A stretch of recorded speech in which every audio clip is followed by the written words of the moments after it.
Praise the Lord, hallelujah.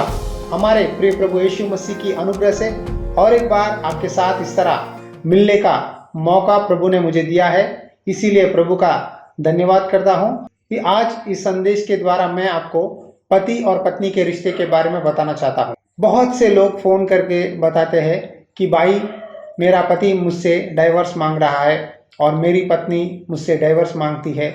घर में दोनों को बहुत लड़ाई झगड़े होते हैं। एक विश्वासी अपनी परिवार को कैसे चलाए, पति पत्नी का संबंध कैसा होना चाहिए, बाइबल क्या कहती है, क्यों मुझे और मेरी पत्नी को मिसअंडरस्टैंडिंग्स होते हैं, क्यों हम दोनों हर समय लड़ाई करते रहते हैं, क्यों हर समय हमारे घर में झगड़े होते रहते हैं, हम दोनों में प्यार ही नहीं है। कितने बार भी बोलो मेरा पति मेरा बात नहीं सुनता, कितने बार भी समझाऊं मेरी पत्नी मेरी मानती ही नहीं, जो चाहे वो बोलते रहती है, बकबक करते रहती है, मुझे बहुत गुस्सा लाती है अपने बातों के द्वारा। और कुछ बहन इस तरह कहते हैं, भाई मेरा पति गुस्सा आ गया तो मुझे मारता है। भाई क्यों ऐसा है, क्यों मुझसे प्यार ही नहीं करता, क्यों मुझसे अच्छी तरह से नहीं समझाता। अगर मैं और भी बताऊं तो बहुत से सवालों के साथ आज के पति और पत्नी के रिश्ते में समस्याएं हैं। तो आज इस संदेश के द्वारा मैं आपको प्रभु की प्रेरणा से पति कैसा रहना है, पति का कर्तव्य क्या है और पत्नी अपनी परिवार की देखभाल कैसे करे और पत्नी का कर्तव्य क्या है। पहले हम एक पत्नी कैसा रहना है, पत्नी को क्या करना है, इस विषय के बारे में जानेंगे। आइए मैं आपके सामने एफिसियों की पुस्तक अध्याय 5 वचन 22 से लेकर पढ़ता हूँ। ध्यान से सुनिए। हे पत्नियों, अपने अपने पति के ऐसे अधीन रहो जैसे प्रभु के, क्योंकि पति पत्नी का सिर है, जैसे कि मसीहा कलीसिया का सिर है और स्वयं ही देह का उद्धार करता है। पर जैसे कलीसिया मसीहा के अधीन है, वैसे ही पत्नियां भी हर बात में अपने अपने पति के अधीन रहे। देखिए इस वचन में लिखा है कि पत्नी अपना पति का आदर करे और अपना पति का अधीन रहे, यानी सबमिशन। जैसा कलीसिया प्रभु यीशु मसीह के अधीन रहती है, उसी तरह पत्नी अपना पति का अधीन रहना चाहिए। पत्नी का सिर पति है और पति का सिर यीशु मसीह है और यीशु मसीह का सिर परमेश्वर है। परमेश्वर ने सब कुछ ऑर्डर में बनाया, जैसा चाहे वैसा परमेश्वर ने सृष्टि को नहीं बनाया। सब कुछ एक एक नियम के अनुसार परमेश्वर ने बनाया है। परमेश्वर चाहता है कि पत्नी अपना पति का अधीन रहे। इसीलिए यहाँ वचन में एक उदाहरण दिया गया कि जैसा कलीसिया यीशु मसीह का अधीन होता है, वैसा ही पत्नी अपना पति का आदर करे और उसके अधीन में रहे। बहुत से लोग आज के दिनों में प्रॉब्लम यह है कि पत्नी पति के अधीन रहने में पसंद नहीं करते। कहते हैं मैं भी नौकरी करती हूँ, तुम भी नौकरी करते हो, हम दोनों में इक्वालिटी है, मैं क्यों सबमिट हो जाऊं तुम्हारे लिए। मेरे कई प्लान्स है, कई थॉट्स है, मुझे भी एक जीवन परमेश्वर ने दिया है, तुमसे बोलने की क्या जरूरत है, जैसा मैं करना चाहती हूँ वैसा कर लूंगी। लेकिन इसके कारण आपके रिश्ते में कुछ समस्या और तकलीफ आ जाते हैं। आज के दिनों में बहुत से लोग प्राइवेसी, मेरे सोच मेरे है, मेरे विचार मेरे है, तुमको नहीं बताऊंगी, मेरा फोन मत छुओ, मेरे पर्सनल होंगे, तुम्हारे पर्सनल तुम्हारे है, मेरे पर्सनल मेरे है। शायद हम संसार के सामने पति पत्नी है, लेकिन तुम्हारे कामों में मैं इंटरफियर नहीं होती, तुम भी मेरे कामों में इंटरफियर मत होना। कुछ बातों में मेरी भी पर्सनल है, कहते हुए कुछ बहन बोलते हैं। देखिए शादी से पहले ये सब सही है, लेकिन शादी के बाद पति पत्नी का सिर है। देखिए अगर जो भी काम करना चाहते हैं तो आपको सर में ब्रेन के साथ इंस्ट्रक्शंस आएंगी। जब आपका ब्रेन कहता है कि तुझे भूख लग रही है, तो शरीर अपने हाथों के द्वारा अपना पेट भरता है। कहाँ से इंस्ट्रक्शन आता है? ब्रेन से आता है। ब्रेन कहाँ है? सर के अंदर है। उसी तरह पत्नी अपने पति का अधीन रहे, यानी जो पति बोलता है उसकी बात माने। अगर वो सही कहता है तो उसकी बात माने, अगर वो गलत बोल रहा है या परमेश्वर के वचन के अलावा कुछ बातें बोल रहा है, पाप करने के लिए बोल रहा है, तो करने की जरूरत नहीं है। लेकिन आपका पति आपसे प्यार करता है, वो चाहता है कि आपको और उनको कोई भी सीक्रेट्स ना हो। प्यार, समाधान, एक मन एक दिल अगर वो चाह रहा है तो आप उनका बात मानना जरूरी है। आज बहुत से डाइवर्स केस, लड़ाइयाँ झगड़े, क्वारल्स, एक दूसरे से वाद विवाद क्यों होते मालूम है? पत्नी अपना पति का अधीन नहीं रहती।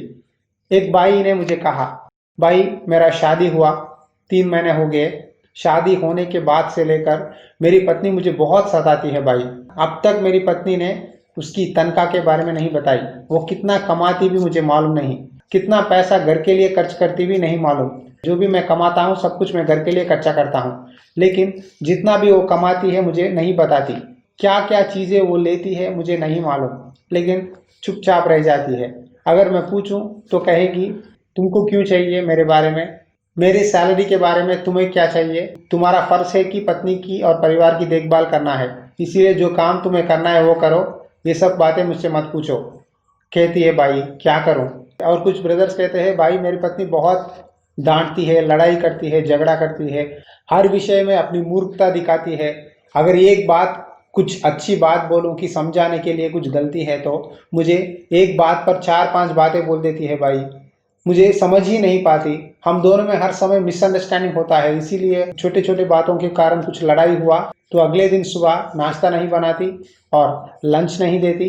मैं बिना लंच और नाश्ते से ही ऑफिस चले जाता हूँ, वही कुछ खा लेता हूँ, फिर शाम को आता हूँ, फिर शाम वही काम करती है भाई, और मैं बनाना शुरू करता हूँ। ऐसा 2-3 दिन लग जाता है, फिर मेरी पत्नी मेरे साथ बात करने के लिए। छोटे छोटे बातों में मिसअंडरस्टैंडिंग हो जाता है और बहुत ईगो दिखाती है, बहुत गुस्सा करती है, बहुत सताते रहती है। अगर कुछ भलाई समझाने के लिए सोचूं तो ब्लैकमेल करती है कि मैं अपने मायके चले जाऊंगी, तुम मुझे मौत सता रहे हो, मैं अपनी माँ को बताऊंगी, मैं पुलिस कंप्लेंट करूंगी, तुमको मैं जेल भेजवाऊंगी, डाइवर्स ले लूंगी। इस तरह बहुत बातें कहती है भाई, क्यों ऐसा हो रहा है, क्यों मेरे परिवार में शांति नहीं है। तन एक मन के साथ एक अच्छा मसीही जीवन जीने के लिए मैंने शादी किया है, लेकिन जिस व्यक्ति को मैंने शादी किया है वो परमेश्वर से प्रार्थना ही नहीं करती। हर समय जो भी कहूँ तो कहती है, तुम प्रार्थना कर लो, तुम प्रार्थना कर लो, तुम बाइबल पढ़ लो, मैं अलग से कर लूँगी, मैं अलग पढ़ लूँगी बोलकर सताती है भाई।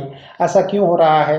मैंने तो विश्वासी से ही शादी किया, वो नामधारी विश्वासी है, संसार के सामने, कलीसिया के सामने विश्वासी कहकर नाम लगाया है, लेकिन सच में उसका जीवन ठीक नहीं है। उसके लिए प्रार्थना कीजिए।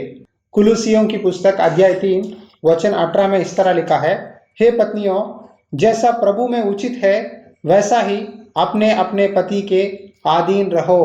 पहला पत्रस की पुस्तक अध्याय 3 वचन 1 में लिखा है, हे पत्नियों, तुम भी अपने पति के अधीन रहो, इसीलिए कि यदि इनमें से कोई ऐसे हो जो वचन को न मानते हो, तो भी तुम्हारे भय सहित पवित्र चाल चलन को देखकर बिना वचन के अपनी अपनी पत्नी के चाल चलन के द्वारा खींचा जाए। यहाँ मैंने आपको 3 रेफरेंसेस बताए हैं। इन 3 रेफरेंसेस में हे पत्नियों अपने पति के अधीन रहो कहकर लिखा है।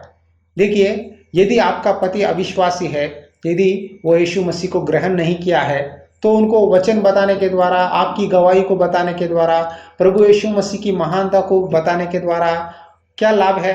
आपकी चाल चलन के द्वारा, अगर वो वचन भी नहीं जानता हो, लेकिन आपकी प्यार, आपकी शांति, आपकी समाधान के द्वारा वो उद्धार पाएगा, वो प्रभु में आएगा, वो प्रभु को स्वीकार करेगा। क्योंकि यदि आपका स्वभाव पवित्र है परमेश्वर के नज़र में, और आपका स्वभाव के द्वारा आपका पति आपसे खुश है, जरूर वही कहेगा कि मैं भी चाहता हूं कि तेरे जैसा बदलूं, मैं भी वही आनंद, वही खुशी, वही स्वभाव को पाना चाहता हूं कहकर आपके पास आएगा। यदि आपका स्वभाव ही पवित्र नहीं है, यदि आपका बातें, आपके चाल चलन ठीक नहीं है, तो कौन बदलेगा? आज बहुत से बहनें कहते हैं मुझे सेवकाई करना है, प्रभु भाई प्रार्थना कीजिए, मैं वचन प्रचार करना चाहती हूँ, लेकिन घर में ही अच्छी गवाही नहीं है, तो बाहर जाकर क्या गवाही देंगे, बाहर जाकर क्या वचन बताएंगे? पहले अपने पति के अधीन रहो, पति का बात मानो, अगर वो विश्वासी हो या अविश्वासी हो, आप उनका बात मानना जरूरी है। आप आयुब की जिंदगी के बारे में जानते हैं। आयुब एक धार्मिक और कड़ा व्यक्ति था और परमेश्वर का भय मानता था और बुराई से बहुत दूर रहता था। उसके जीवन में शैतान ने हमला किया, उसका सारा धन संपत्ति को नाश कर दिया, भेड़ बकरियां मर गए, दास दासी उससे दूर चले गए और उसका सारा संपत्ति नाश हो गया। आखिरकार उसके बेटे बेटियां भी मर गए। उस समय शैतान ने और एक हमला किया, एक टिकारा लेकर अपना शरीर कुजाते हुए, अपने शरीर पर के फोड़ों को कुजाते हुए बैठ गया। तब उसकी पत्नी आकर उससे कहने लगी, तू अभी भी अपनी कड़ाई पर बना है, परमेश्वर पर निंदा कर और मर जा। क्या पाया है तूने? परमेश्वर की प्रार्थना करने के द्वारा, बलि चढ़ाने के द्वारा, परमेश्वर की स्तुति करने के द्वारा, अपनी धार्मिकता के द्वारा, अपनी भलाई के द्वारा तूने क्या हासिल किया है? देख, परमेश्वर ने सब कुछ तुम्हारे जीवन में सत्यानाश कर दिया है। अब क्या करोगे? परमेश्वर को निंदा करो और मर जाओ। तब आयोग ने कहा, तू एक मूढ़ स्त्री की तरह बातें करती है। क्या हम परमेश्वर के हाथ से सुख ही ले, दुख ना ले? देखिए, जिंदगी में सुख और दुख ये दोनों का मेल ही परिवार है। The combination of good and bad is life. जीवन में कुछ समय हम ऊंचे पद पर जाएंगे और कुछ समयों में हम नीचे उतरना पड़ता है। तो एक ग्राफ की तरह है, कुछ साल हम अच्छी स्थिति में रहते हैं, कुछ साल नीचे गिरते रहते हैं। लेकिन हमारी चढ़ाव और उतार के द्वारा हमारा जीवन का डिसीजन कोई नहीं कर सकता। हमारा संबंध परमेश्वर से कैसा है, यही जरूरत है। आयुब एक सीधा और कड़ा व्यक्ति है, लेकिन आयुब की पत्नी एक मूढ़ स्त्री है। अपनी पति की भलाई के लिए नहीं सोच रही है। तुम्हारे अलावा बहुत से अच्छे लोग हैं संसार में, लेकिन क्यों परमेश्वर ने ऐसा तुम्हारे साथ मुझे शादी करने के लिए निर्णय किया, मुझे पता नहीं। इसी बात को बहुत से सिस्टर्स बोलते हैं। ऐसा बोलना सही नहीं है। आपका पति किसी भी परिस्थिति में हो, लेकिन आप उनको सहारा देना है। लेकिन इधर आयुब की पत्नी सहारा नहीं दे रही है, पति का निंदा कर रही है। परिवार में आज भी हो रहा है। मेरी पत्नी बहुत डांटती है, मैं चाहता हूँ कि मैं मर जाऊं। कैसा मरूं, कैसा सुसाइड करूं? मेरे 2 बच्चे हैं, अगर मैं मर जाऊंगा तो मेरे बच्चे का क्या हाल होगा? मेरी पत्नी मुझे ही नहीं ठीक तरह से नहीं देखती, उनको क्या देखेगी? क्या करे भाई, कहकर बोलते हैं। और कुछ भाइयाँ बोलते हैं, भाई मेरा शादी हुआ, मेरे 2 बच्चे हैं, मेरी पत्नी मुझे छोड़कर दूसरा व्यक्ति के पास चले गई, वो मेरे पास नहीं आ रही है, बच्चे माँ के लिए रो रहे हैं, और मेरी पत्नी को कितना भी फ़ोन करके बुलाऊं तो कहती है मैं नहीं आऊँगी, मैं यहीं रहूँगी, मैं तुमको छोड़ दिया है, वो बच्चों को भी तुम ही देख लो, तुम्हारा और मेरा कोई संबंध नहीं है, मुझे डाइवर्स नोटिस भेजो, कहकर मुझे बहुत सताती है भाई। अब मैं क्या करूं? मैं विश्वासी हूं, मेरे बच्चों को कौन देखभाल करेंगे? समाज क्या कहेगा? मेरा जीवन क्या होगा? प्रार्थना कीजिए कि मेरी पत्नी का मन बदले, परमेश्वर उसकी मूर्खता से छुटकारा दे, उसे नया मन देने के लिए प्रार्थना कीजिए, ताकि मेरी पत्नी मेरे पास आ जाए। गली गली में, हर एक गांव में इस तरह के समस्या आज संसार में हो रहे हैं। परमेश्वर चाहता है कि पति पत्नी की रिश्ता अच्छी तरह से रहे।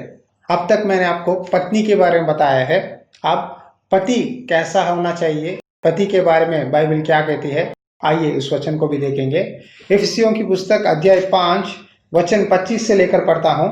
हे पतियों, अपनी अपनी पत्नी से प्रेम रखो, जैसा मसीहा ने भी कलीसिया से प्रेम करके अपने आप को उसके लिए दे दिया, जिस तरह प्रभु यीशु ने हमारे साथ प्रेम किया, जिस तरह प्रभु यीशु ने हमारे पापों के लिए, हमारे किए हुए गलत कामों के लिए उसने क्रूस पर चढ़ा, उसके हाथों पर, पैरों में, शरीर में हर जगह उसने मार खाया। उस समय क्रूस पर से बहुत खून बहने लगा, लेकिन हमारे लिए प्रभु बलिदान किया, अपना जीवन शरीर में मर गया, फिर तीसरे दिन शरीर के साथ जीवित उठकर पुनरुत्थान हुआ। जिस तरह यीशु मसीह ने हमसे प्यार किया है, हर एक पति अपनी पत्नी से प्यार करना चाहिए। जिस तरह आप अपने शरीर को प्यार करते हैं, अपना शरीर की देखभाल करते हैं, जब आप भूखे हैं अपना पेट भरते हैं, उसी तरह पति पत्नी का देखभाल करना है।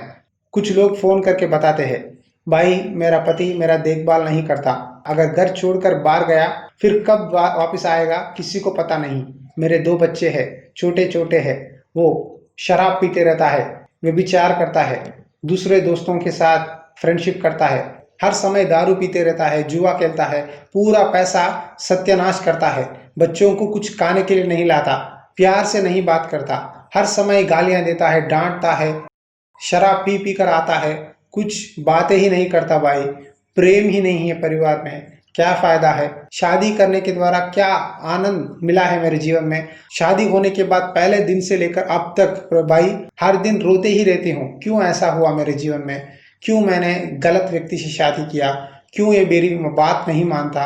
हर दिन शराब पीता है भाई, बहुत गालियां देता है, बहुत डांटता है, और एक मूढ़ व्यक्ति है भाई। क्या करूं, किससे बताऊं? जितना भी प्रार्थना करूं बात ही नहीं मानता।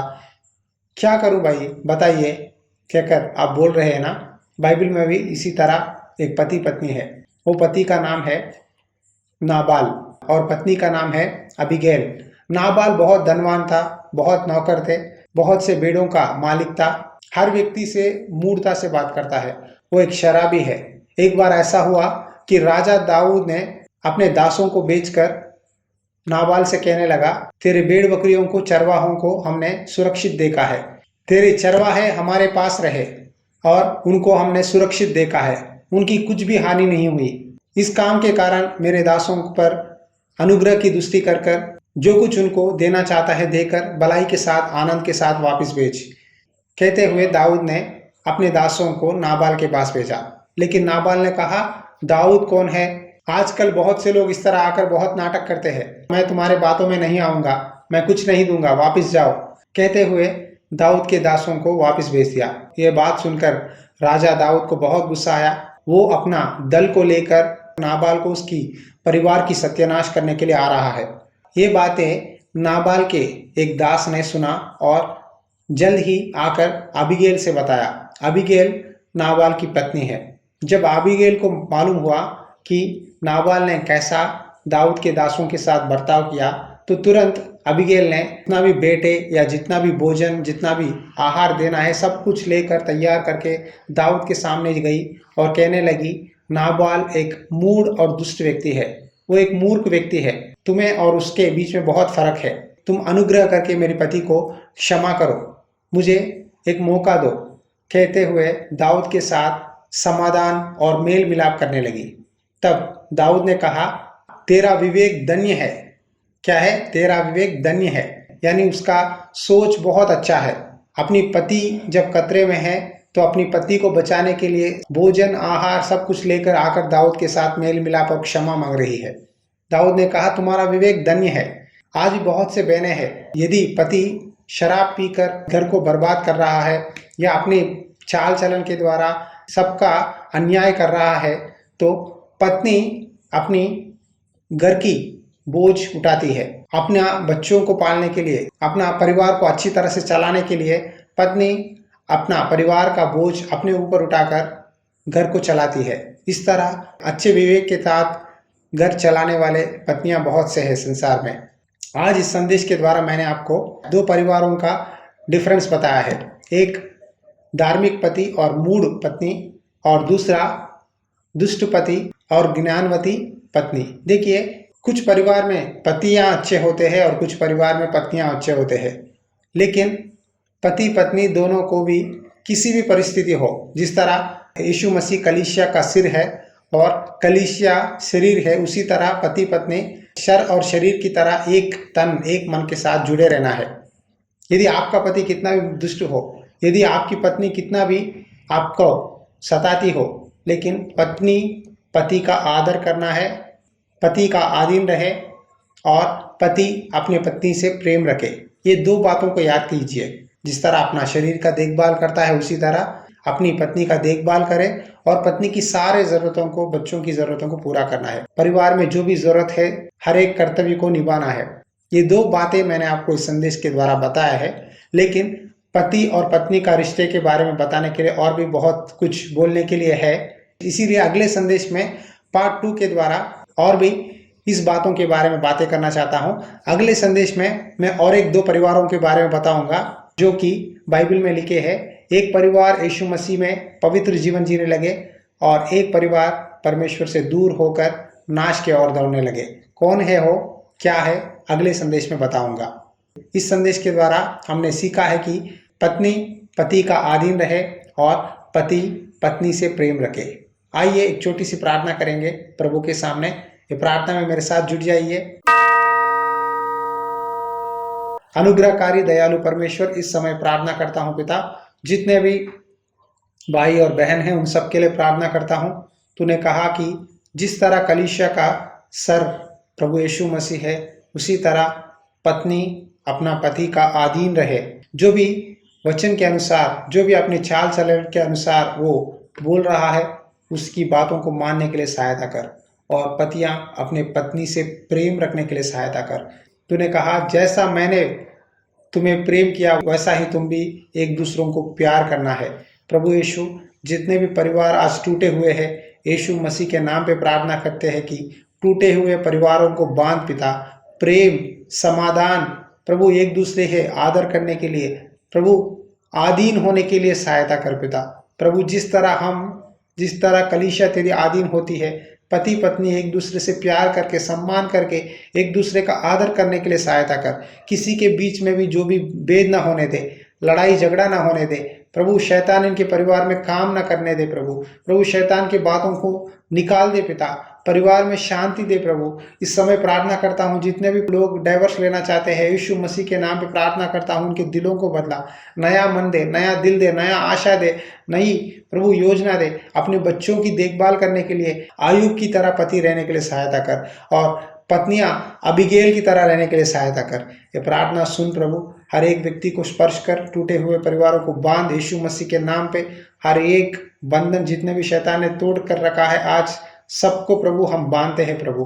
तू ही आज़ादी देकर परिवारों को बांध कर खुशी और आनंद के साथ जीने के लिए सहायता कर। ये प्रार्थना हमारे प्रिय प्रभु यीशु मसीह के नाम पे विनती करते हैं पिता, आमीन। ये संदेश को लाइक कीजिए, शेयर करो, इसी तरह लॉर्ड्स हाउस चैनल को सब्सक्राइब करो। यदि सच में इस सेविकाई में आप भाग लेना चाहते हैं, प्रभु ने प्रेरणा दिया है, तो आप इस सेविकाई में सपोर्ट कर सकते हैं। और प्लीज हमारे परिवार के लिए और ये सेविकाई के लिए प्रार्थना कीजिए। प्रभु की इच्छा हो तो और एक संदेश के द्वारा फिर से आपके साथ मुलाकात करूंगा। God bless you.